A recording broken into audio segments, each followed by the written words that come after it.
audience, I am your host Gold Nuclear, and welcome to the critically acclaimed Thunderdome, which I thought Raw was the one that's supposed to be critically acclaimed, not the Thunderdome. And also on that note, wait, Raw's won awards?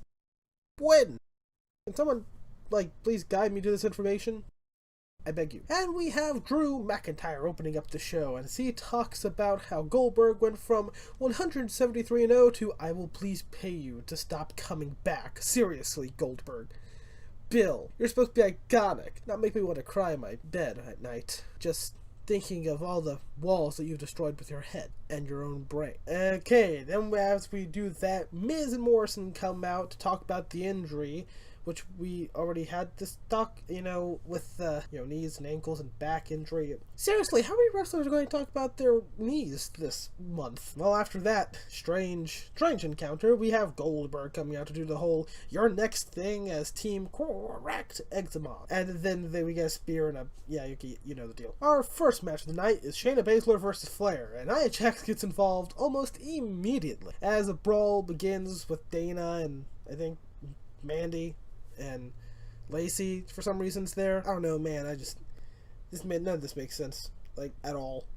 Okay, and now we're on to our proper first match of the night. Technically, it's an impromptu match. And hey, remember whenever Dana Brooke was an assistant to Charlotte? Yeah, good memories. Anything good about this match is Baszler being cool. Anything not is showing her getting beat up, because that's false and hearsay, and I refuse to believe it. And the match ends with the fastest countout I have ever seen. Seriously, Nelson, can you give me an example of how these 10 counts usually fucking go? Why is this match still going? This is another fucking match! We'll make us have a brawl.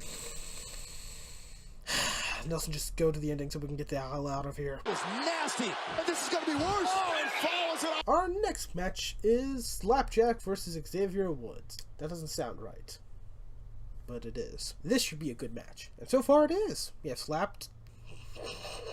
slaps to Jack, some cool kicks from Woods, and a roll. Speaking of rolls, when we get into the Shining Wizard. Nice. What's up, dog? Bro. Guess what I heard? What'd you hear, dude? What'd you hear?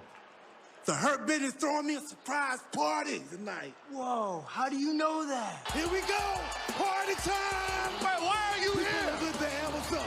Yeah! Why are you here, man? Cut this music off! What's up? Cut this music! What's... Why are you here, man? Dog, I know it seemed weird, you know what I'm saying? The guest of honor got on the list for his own surprise party, but it happens. You ain't on the list! Our next match of the night is Sheamus versus Morrison. Some highlights were Morrison drop-kicking Sheamus in the knee mid-air. We get some cool spinny stuff with punches, a personal favorite, elbows to the face, and finally, kinda selling, but not really selling an injury at all. We eventually get to the ending of the match after a knee to the face, and seriously, Miz! We get another impromptu match.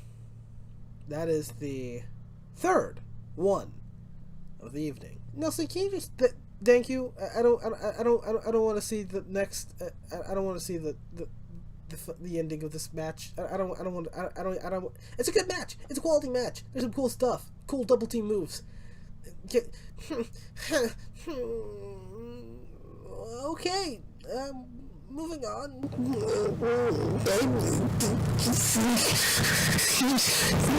R-Truth versus AJ Styles. Apparently AJ Styles is 12-2 since joining Raw. All I have to say is, you're now keeping count. Now R-Truth does his childhood hero's signature move, the 5-knuckle shuffle. A gauntlet match. Time. Oh boy, these are usually good.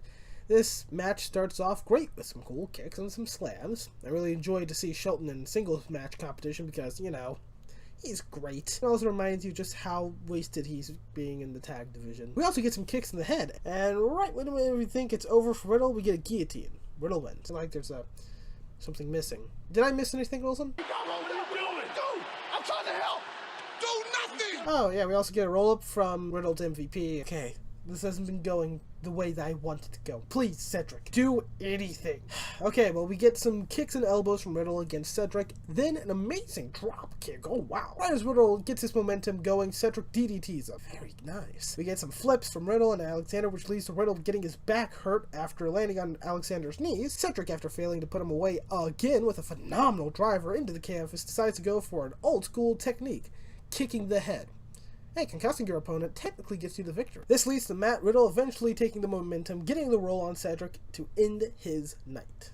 Hi, Bobby. Now we're on to the final match of the night. Alexa Bliss versus Asuka for the Raw Women's title. And we're off with some Asuka kicks, as it looks like Alexa has learned a thing or two from smiling through the pain from her own tag partner, Nikki Cross, who did it better, by the way, just thought I'd mention that. Also, look up Shayna versus Nikki Cross from TakeOver Chicago, too. It's actually a really good match.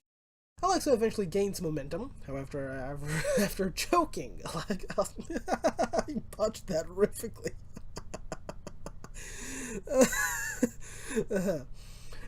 Alexa eventually gains some momentum. However, after choking Asuka for what seems like forever, she loses said momentum. And we get some perplexing, but not unwelcomed, things, as we see old school Alexa coming back from the grave. What should be an emotional or freaky moment isn't, because fucking Byron Saxton says, "Oh wow, it's the goddess." Like you weren't booing her every single time she even made an appearance, prick. But the lights didn't go out again, and we get Bray Wyatt's version of Alexa Bliss right as she's about to win. Randy Orton comes out with the, yep, those are first degree burns. Trust me, Nelson knows, right, Nelson? Prick. Yeah, totally. Okay, RKO, let's get out of here. And what do I have to say about this Raw? Well, what can I say about it? It was better, honestly, than a lot of the most previous Raws and SmackDowns. For the most part, I found the Gauntlet match to actually be mostly entertaining, both the story purpose and also a match style. Cedric versus Riddle easily had the match of the night from the Gauntlet match. Everything else was just kind of impromptu, and I really didn't like that. But, with that being said, this has been the best Raw since the first one of the new year. So I'm going to give this a, can't believe it, 8 out of 10. It's great. There's almost nothing I didn't like, but there's too much stuff that I didn't like in it. Like, this is confusing. I'm confused. Okay. See you next week, I suppose. Or maybe I won't. Subscribe to Nelson's. There's supposed to be a Figure 8 Eyes podcast coming out soon. Friday, I think. I want to end this here because